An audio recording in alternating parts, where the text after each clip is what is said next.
జ్ఞాపకం చేసుకుంటూ యోసేపు తన అన్నల గురించి ఏం చెప్పాడో మనం జ్ఞాపకం చేసుకున్నాం.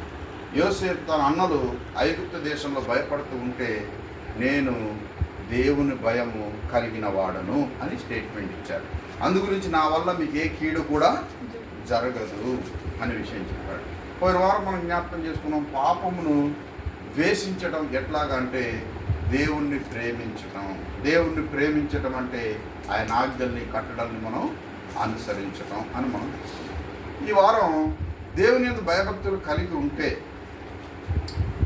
మనకు కలిగేటటువంటి ఆ యొక్క మేలుల గురించి చిన్న 2 విషయాలు మనం తెలుసుకునే ప్రయత్నం చేద్దాం.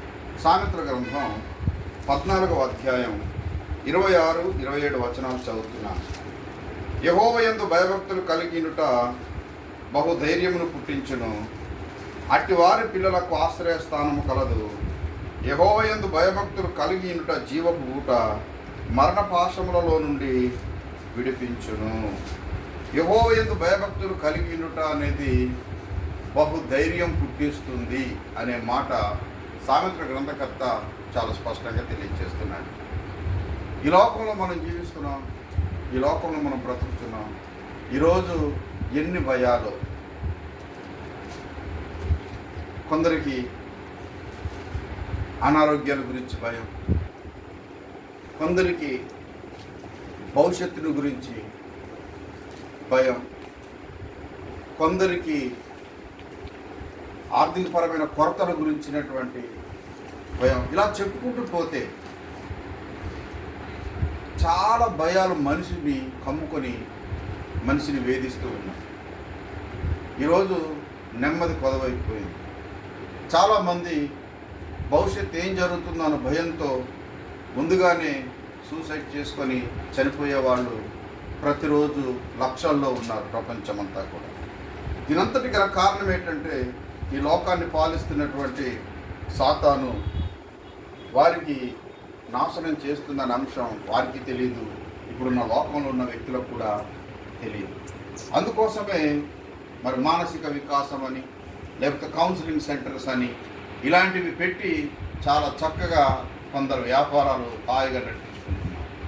సో ప్రాముఖ్యమైన అంశం ఏంటంటే ఒక వ్యక్తి జీవితంలో దేవుడు లేకపోయినట్లయితే, దేవుడితో సంబంధం లేకపోయినట్లయితే ఆ వ్యక్తి జీవితం రోజు భయంతోనే గడపవలసి వస్తుందనే అంశాన్ని మనం జ్ఞాపకం చేసుకోవాలి.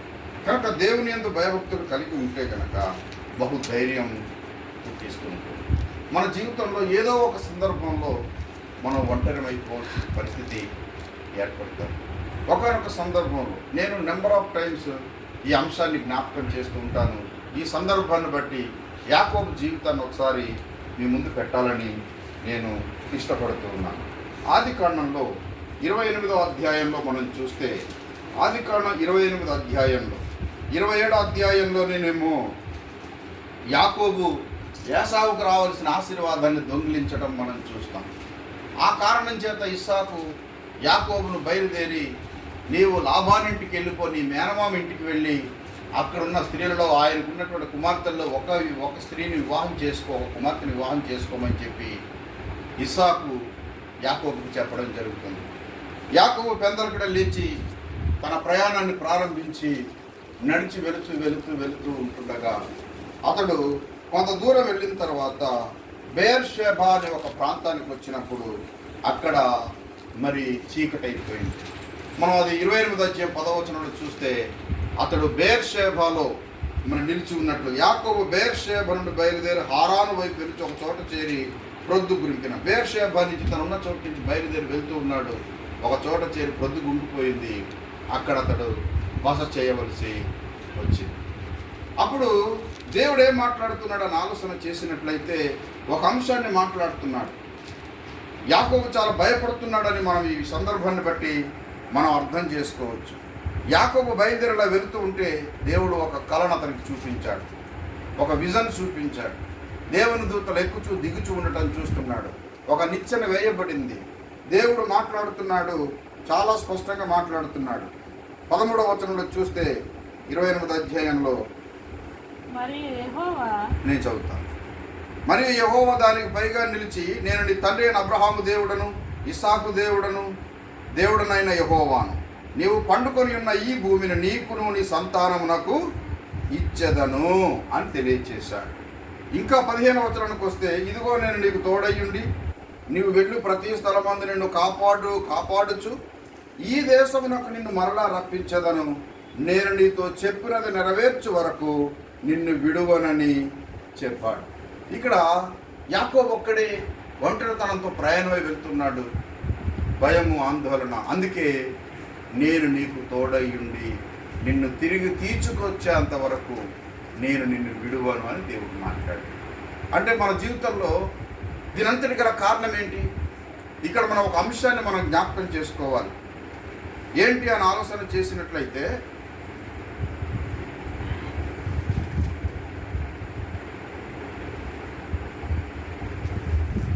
ఇరవై 27వ అధ్యాయంలో ఒక చిన్న సందర్భం ఉంటుంది.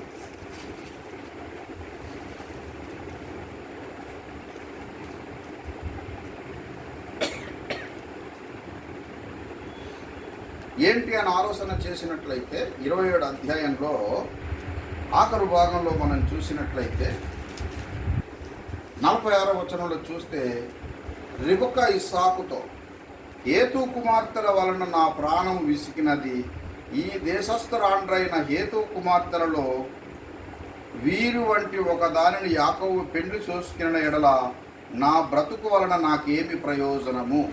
అంటే ఏసావు అప్పటికే ఏం జరిగింది అని ఆలోచన చేసినట్లయితే, మరి ఏసావు పెళ్లి చేసుకున్నాడు, 2 భార్యలను పెళ్లి చేసుకున్నాడు, వారి వలన రిబకాకు విసుగు పుట్టిందని చెప్తుంది 28వ అధ్యాయం.